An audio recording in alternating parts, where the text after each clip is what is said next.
Welcome to Uncle's channel. Thanks for watching today, and let's continue our journey to finish every single Game Boy, Game Boy Color game. Today focusing on a game called Battletoads Double Dragon for the original Game Boy. Now, I never played this game growing up, but man, did I want to, because we go to the local video game store and they had the game on SNES, but we didn't have a Super Nintendo at the time. But this was my first introduction to who the Battletoads were, and as a huge Ninja Turtle fan, this game definitely looked down my alley. And so for the first time ever, a few weeks ago, I finally got to go through the game, and we're filming the episode now. And I have to say, overall, it did live up to most of the hype. I know it's not the SNES version, but I watched some footage of that as well, and it seems like they captured the overall feel and the look of the levels pretty darn well, especially for the Game Boy. And they also toned the difficulty down a little bit from the original Battletoads. I would say it's a pretty even mix between like the difficulty of Double Dragon and the difficulty of Battletoads, sort of pulling this game together. And I feel like they did a pretty good job mixing the two overall as well. But let's go ahead and dive into Battletoads Double Dragon. Now, this particular game did move up in the queue a bit because Hot Wheels 555 requested I cover it sooner than later, so it actually moved up in the queue. If it's a game that you want to see me cover sooner than later, let me know the name of the game in the comments down below. And just like Double Dragon, Battletoads Double Dragon. How do they even know it's like which title is first? I don't know. I guess because it's at the top looking at the box art. Anyway, I'll move it up in the queue as well. Now I can start the videos up. Link the box art for the game first. And the box art here, it does show two of the main characters on the cover, so it makes it look like a dynamic duo. But there's actually 5 that you can choose from, so it's the dynamic Cinco, I guess is the right term for that. Or maybe it's just a dynamic team at that point. But it does have Jimmy on there as well as Rash, and the other characters are missing. And you have 2 of the core villains in the bottom foreground there as well. And you have the logo up top, and they didn't really like try to mix the logos together. They sort of just squished them side by side. And I guess that was the best marketing plan to make sure you knew exactly what this game was about. It says the ultimate team in the ultimate game. And I mean, they're trying to be the best hype man possible, and I feel like the overall cover is doing its job. Now, when you load the game up here, you have the title screen, which once again just sort of combos the 2 logos together. And then we go to the character select screen, and you can choose between 5 different characters. You can choose between Rash, Zit, and Pimple, who are the Battletoads, and they all play exactly the same as far as like gameplay wise, just different aesthetics. And then you can choose between the 2 Double Dragon characters,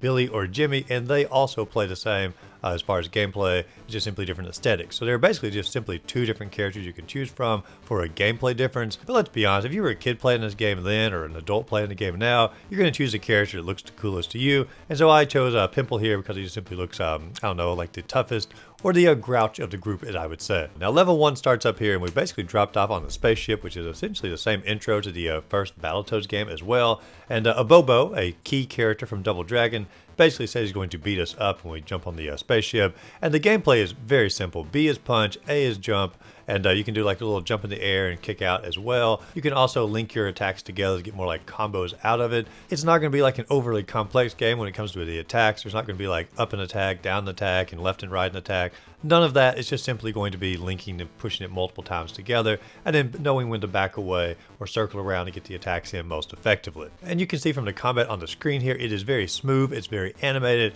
and I love like every time you finish up a combo, it has like an extra giant fist that comes out or a giant foot that comes out to kick them off the screen, or a boot. And so it's very cartoony and it's very enjoyable, but that is also held over from the original Battletoads game. And so I feel like it's probably built into the same engine as that, even though I don't know for sure. Now, as far as like enemies you're battling against on the spaceship here, you're gonna have like little astronaut ladies who come and try to attack you. Very easy to take out as far as like just simply focusing on one at a time. You also have these like little computer screens that fly in on the screen. You just have to jump up in the air and like smash them down. Once again, I said the game is very animated when it comes to the attacks. And the third enemy in the spaceship level here is gonna be like a giant jack-in-the-box hand that comes out from the fan or the engine or the vents of the spaceship and tries to smash down on you. And you have to simply bait it out to smash to the ground and then go up and hit it a few times and do that maybe 2 or 3 times back to back. But like I said, all the attack animations, all the individual character animations, the background, the foreground, pretty much everything about the game is just very polished, and it is truly top tier as far as like one of the best looking games on the original Game Boy. But enemies are not the only thing you're going to encounter throughout the game. You're also going to find these little capsules on the ground. If you bust them open, you can get like extra lives, extra health, star power occasionally, extra points. And so anytime you see a capsule, you are definitely going to want to go out of your way in order to get it, because it's definitely going to be something that you will end up using. And it's also because of these capsules, I feel like the game is going to be a little bit easier than the traditional Battletoads. And I do know there's capsules in some of the other Battletoads as well, but they are very plentiful in the game, and you're going to find a lot of opportunities to actually refill your health and get yourself back in tip-top fighting shape. Now, I know I'm praising the game a lot here, but there is one drawback in the you're going to notice immediately immediately in the first level, but it's going to get more noticeable as the game goes along. And it does have one detail as far as the combat goes. And if you are attacking one individual enemy in front of you, your hitbox can only attack that one individual enemy. So if there's two enemies on top of each other, sorry about that, two enemies on top of each other, you can only attack the one. You're not going to do like a double combo on top of both of them. And it's going to be annoying, but I do promise you, even though it's annoying here, you'll be very thankful for this exact same glitch later on in the game. Just give it a little bit of time. Now, as you're journeying through the level, you're eventually going to get to the first boss here, and it's going to be a Bobo. And this is the best a Bobo has ever looked on the Game Boy. As far as like detail-wise, the sprite itself, you can actually make out what the actual face looks like. It doesn't look like the meme face like it did in the last Double Dragon game. You can see all of his individual muscles. A Bobo looks like a true foe here. He looks fantastic. However, looks is the key word. He is very easy to take out. He's a great first boss to introduce you to the game. And I think I had a no-hit victory on him, actually. You can sort of get him off to the side, attack him. He'll have him taken out in no time. A very easy first boss. Now, when you finish him up, you do get like a little cutscene here. The bird assistant for the Battletoads basically mocks a Bobo a little bit. And after every level, you're going to get like a little cutscene very similar to this of your bird assistant mocking the last boss. And you get like a little preview of who the next boss is going to be. And the next boss is going to be the Big Blag. He's basically a giant mutant rat that you fought in the first Battletoads game. He's just simply making a reappearance here. And then level 2 starts up and we journey our way inside the ship that we were basically hovering on in the first level. Now, level 1 did focus mainly on like Battletoads aesthetic, Battletoads enemies, and there was just simply a boss at the close who was from Double Dragon. Level 2 is going to focus more of, like I said, inside the ship, and it's going to focus more on like the overall aesthetics of Double Dragon, with the just simply a boss coming up at the end of Battletoads. So they sort of go back and forth here. Are there more enemies of one franchise and the boss of the other, and then they reverse it for the next level. And so for this, you're going to be basically taking out Double Dragon punks as you approach them, and the animation here is just absolutely wonderful, because you go up to them and you just simply start smashing them down into the ground, and every little screen of animation is like a little bit further into the ground, and they finally plop through the bottom. I don't know, I just simply find the animation here very comedic, very charming, and it reminds me a little bit of like growing up. We had a band teacher in middle school, and we'd be basically standing on the outside of the classroom, and the sun would be behind us, and you can see our shadows, just simply our heads on the ground. He'd walk up behind us and put his hand above our heads. It's basically the shadow above our heads as well, and pretend to hit our shadows on the head, and we basically all as a class would always continue to knock our heads down at the same time. I don't know, you probably just had to be there for it, but it's a fond memory I have of middle school band, and I don't know, this some reason sparked that memory back to me, which probably made me enjoy it just a little bit more. But as you're going through here, you also get the Battletoads enemy called Long Legs, or I'm going to call him Long Legs, and when you attack him, you can basically get his leg as a weapon here, as a pole, and then you can basically find the Double Dragon punks. You can basically toss them up in the air and hit them out of the park like a baseball, and I don't know, once again, all the animations are just so charming in the game. So much was put into the comedic effect and the overall just enjoyability of trying to pull you into the atmosphere, make it feel like a comic book. I just feel like when you're playing the game, you're going to have a good time, whether you're good at it or bad at it, just simply because it's just such an enjoyable game to watch. And then to add even more onto that, there's also like a little Double Dragon enemies who are hiding in a building, and they throw little dynamite sticks out the window. You have to pick it up and throw it back into the window, and of course they blow up and bail out the side as well. Just very easy, but enjoy the animations as you go. And then you come across level 2-2. Now you're bringing back the hovercrafts from the Battletoads game here, and as you're going through it, the hovercrafts are so much easier than the Battletoads because they're way slower and just simply way easier to dodge the obstacles that are coming at you. And you also have to attack and take out some Double Dragon enemies or punks as you go. Way easier than it was in the original Battletoads. And when you get to the boss here, who's going to be a Big Blag once again, and he basically just sort of stomps around. He is definitely harder than the first boss here. I definitely did not do a no-hit run on him, and I'd say he's probably one of the more challenging bosses in the game, but good animations, good sprite there, and you're probably still going to be able to get through it, even if you're not very good at the game, just simply by the extra lives you picked up thus far. Now, when you finish that up, we get another little cutscene here. Our little bird friend making his smart aleck comments, says we're going to go up against an enemy called Roper next, who's from the Double Dragon series, and so we journey off into the engine room of the spaceship here. You got like all the little cogs, the inner workings of the engines, and we do have some whip ladies come out to try to attack us, and they're a very unique enemy because like when you're attacking one, the other enemy will not come to attack you. They simply stand back and watch. You're like, hey, you got it. When you're done, I'll go in next. And so a lot of the enemies in the game do try to bombard you, especially later on, but right now they're just simply standing back and saying, have at it, and I'll be round 2. And so very easy enemies to take out. You also have to hop up on the top here and you have to take out some cannons by sort of kicking at them here. There's also going to be some giant compressors that come down and try to squish you. And so just simply work on your timing. It's not too overly difficult, but you do have to be fairly close to it before you run underneath it, and just simply make sure you don't hit your head as you go. And as you're continuing through here, you eventually get to a spot where it simply seems like the level stops, and there's like a little capsule up at the top of the screen, and I just simply didn't know what to do. I stood here for a while. I tried jumping off the edge. Literally no clue where to go, what to do. Couldn't get the capsule up at the top. I had to look up a video of like somebody else doing a long play of the game, and it turns out you have to press the B button, which is usually your attack. It's going to feel like a little rope up there to grab onto the capsule, and now you can descend through the corridor here, just like in the first Battletoads game. And so very confusing. They should give like a little direction, like say press B. It's probably in the manual, but it's just simply not in the core game itself. Very easy to, in my opinion, get confused here. And then you're going to start traversing the level down, like I said, straight out of the Battletoads game. Little ravens who are trying to attack you as you go. You do get your sword. You can also bang against the wall. You become like a little swinging wrecking ball, spinning out of control as well. And so you have several portions of this, but the hardest one of these is going to be like where little tools and wrenches come falling down on top of your head. The only way I can figure out like trying to avoid some of this is just simply slamming into the wall and becoming that invincible wrecking ball as you go. Otherwise, I don't know how you would dodge like half of these obstacles that are coming down. Also, the conveyor belts at the bottom and some of these between sections have like little electrical fields coming down and try to attack you.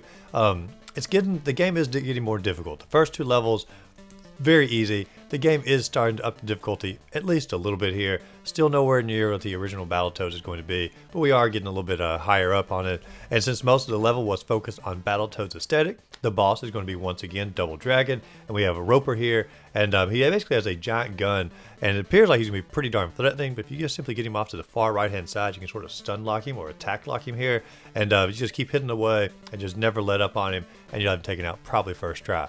Maybe not a hitless run, but you can probably get pretty darn close. Then we get our little cutscene here. Once again, the mocking from our bird. Not a mockingbird, just a bird that likes to mock. And then we are shot out from the ship here in our little pod. And this is, to me, going to be the hardest level in the game, like bar none. It's very similar to like the arcade game Asteroids. And you have like your little Battletoads ship or your little Battletoads pod here. And you shoot out and attack the little enemies coming around. At first, I didn't realize you could actually move your ship. And I was dying pretty quick. Once I realized you could actually move your ship around, it got easier. However, there's going to be so many enemies that come in to attack you, and the ship is going to throw out like extra tough enemies that take like a ton of hits, especially the one that looks like a little stack of pancakes or a pancake floating around the top. That one felt like an eternity of hits to take out. And then you finally get to go against the ship itself. And it's not really that difficult taking out the mouse ship here. You just simply have to like learn the attack patterns and sort of know when you can go up and attack the different parts of the ship. And so at first you have to take out both sides of the ship. They're shooting out the guns, or not shooting out guns, shooting out the bullets out here at you.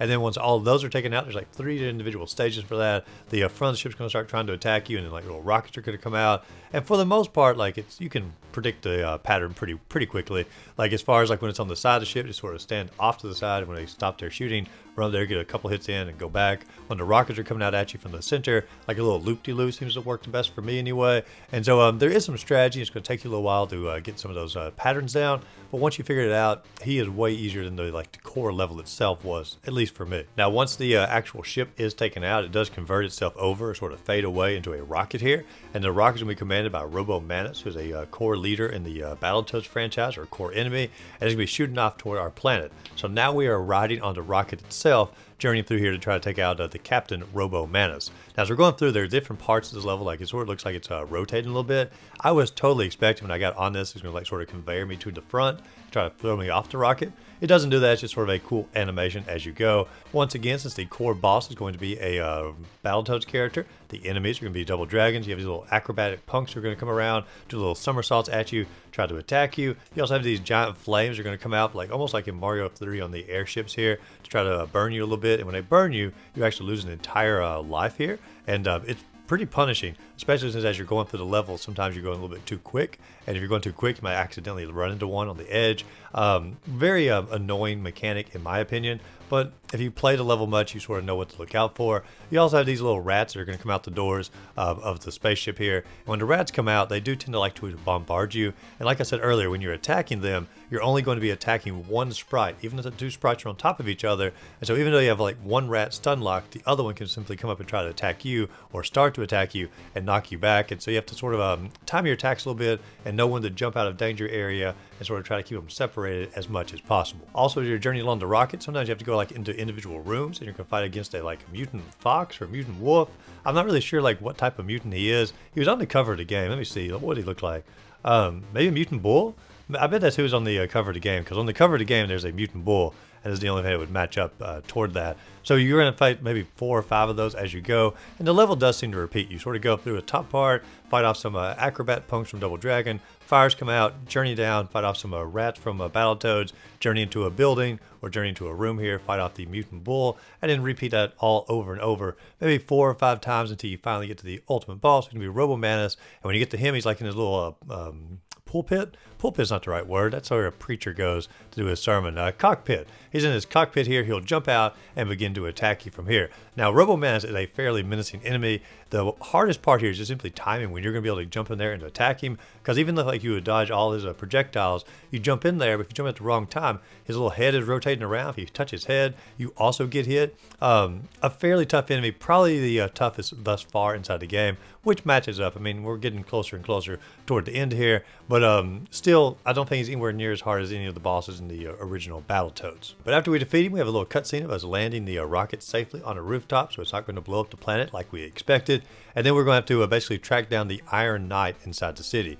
And the next level here, when it's sort of showcasing the Iron Knight in the background, I adore the animation because you can see him in the background, like in the doorway here. Lightning's going to go off in the back, and so you can see like his little shadow there. It is very foreboding, it's very haunting, and it's a great effect on the Game Boy.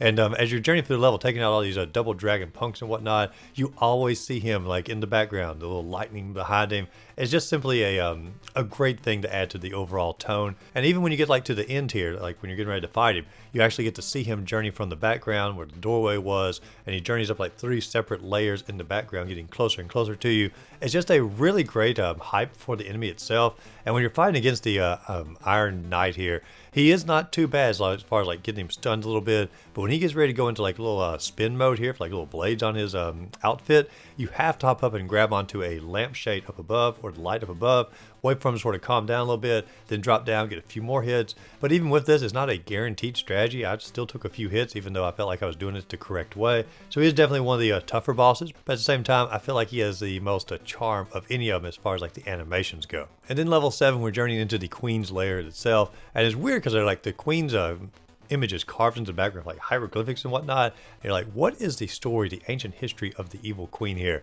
I don't know. There's probably like an entire Double Dragon's lore out there, which or not Double Dragons, Battletoads lore I should read up on, because it is definitely on the interesting side here as far as like how long has this evil queen been around. Most of the enemies tend to repeat. You do have a few different astronaut or robo women who are trying to attack you. They're a little bit different sprite animation from the first one, but still very similar attack pattern here. And when you do finally get to the queen, this was a great victory for me. I'm going to go ahead and brag about it here because I felt like I took her out in just simply the best revenge way possible. Because like I mentioned throughout the game, if there are 2 sprites on top of each other, you can only hit one of the 2 sprites, even though your animation's hitting the one of the sprites. Well, it turned out like at some point in the battle when she was emerging from the ground and going back into the flames here on the ground, like a little circle there, a item capsule appeared, and I was just close enough to the item capsule that I got the hit animation for the item capsule. And you always do a special hit animation on the item capsule. However, the queen appeared right in front of the item capsule, so therefore she was in front of me, and therefore my animation was not a regular hit, it was always a big slam, and I was continually doing the slam animation around the queen and stun locking her, trying to go back into the ground, because the game thought I was trying to attack the item capsule, and it was just simply such a wonderful victory here. She's probably way harder of an enemy, but I got her in just simply no time because of the game's glitch here, and it felt like such a great revenge story for me, because like throughout the game I get so frustrated if there's 2 rats in a row, I can only attack one and the other one would attack me simply because of the way the hitbox glitch worked, or hitbox programming. And now finally the hitblock programming is now coming back to my advantage, And I don't know, I truly loved the way the game came to a close here for me. But once you do defeat her, she flees away, gives the traditional villain speech of "I'll be back," and the Battletoads and the Double Dragon characters sort of descend back into the shadows and live their life pretty much as if the team up never happened, and both franchises can continue in their own individual direction. And so an okay ending here. I probably would have preferred like a little more dynamic ending, but it was okay. But let's talk about the game as an overall. Now, I personally did enjoy this game quite a bit. I enjoyed the original Battletoads game on the Game Boy as well. The animations, the charm, all of that is still 100% present inside of this game. If anything, it's like a little bit more present. And so I really enjoy like the overall look of the game. The gameplay itself, it plays wonderfully here. Like I said, the only problem I have with the gameplay is simply with the two enemies on top of each other. But in the long run, that came back to be like my biggest benefit in the game at the same time. So I really can't complain too much about that. Also, the game is definitely easier than the first Battletoads game. It's harder than a Double Dragon game. So I feel like they sort of met in the middle, which is the perfect solution to a game that's sort of combining these two franchises together. I will say like it probably was a little heavier weighted on Battletoads over Double Dragon, but not like so much you were going to be upset about, I don't think. I'd say it's probably 40% Double Dragon, 60% Battletoads. If I was going to divide the game in sort of two parts here, when it comes to like enemies and whatnot, the overall game engine is 100% Battletoads. It's not the game engine for Double Dragon. They've been dropped into this game, and it was developed by the Rare, who also did Battletoads. So that does make sense on it. And so between the graphics, the overall animation, the charm, the difficulty, I feel like I gave the first Battletoads game, I think, a 7 out of 10. I feel like this one falls pretty close into the same category there. A little bit less variation than the Battletoads game, but it makes up for it in several other ways. So 7 out of 10 is my ranking for this. But what is your ranking for Battletoads Double Dragon? Let me know in the comments down below. And if you enjoyed the video, be sure to like and subscribe to the channel. Check out my other videos listed up above and go out there, find a great game to play. So have a great rest of the day.